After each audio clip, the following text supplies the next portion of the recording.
Hi friends, ఈరోజు వీడియోలో మీకు బ్యాక్ సైడ్ ఉన్న యమునా తీరంలో తాజ్ ఎలా ఉంటుందో చూపించబోతున్నాను. చూస్తున్నారు కదండి, ఇదంతా యమునా నది. దీనికి ఆనుకునే తాజ్ మహల్ కట్టించడం జరిగింది. నిజానికి చెప్పాలంటే యమునా నది విస్తీర్ణాన్ని బేస్ చేసుకునే తాజ్ మహల్ని నిర్మించారంట.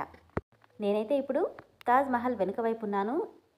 నేను లాస్ట్ 2 టైమ్స్ వచ్చినప్పుడు యమునా నది కొంచెం బెటర్గా అనిపించేదండి. బట్ ఈసారి ఎందుకో చాలా పొల్యూట్ అయినట్టు అనిపిస్తుంది. అండ్ నీళ్లు కూడా ఎక్కువగా లేవన్నమాట, కొద్దిగానే పారుతున్నాయి.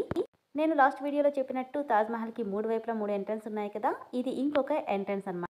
మెయిన్ ఎంట్రన్స్ నుండి తాజ్ మహల్ కాస్త దూరంలో ఉన్న మిగిలిన 2 కోట గుమ్మాలు చాలా దగ్గరలో ఉంటాయి. ఈ కోట గుమ్మాల్లో నుండి ఒకవైపు నుండి తాజ్ మహల్ లోపలికి ఎంటర్ అయితే మరోవైపు నుండి బయటికి వచ్చేస్తుంటాం అన్నమాట. నాకైతే తాజ్ మహల్ పర్టికులర్గా ఈ ప్లేస్ నుండి చాలా అందంగా కనిపిస్తుంది, చూడాలనిపించేలా కూడా అనిపిస్తుంది. మరి ఈ తాజ్ మహల్ ఇక్కడి నుండి మీకు ఎలా అనిపించిందో నాకు కామెంట్ బాక్స్లో మెన్షన్ చేయండి. Thank you.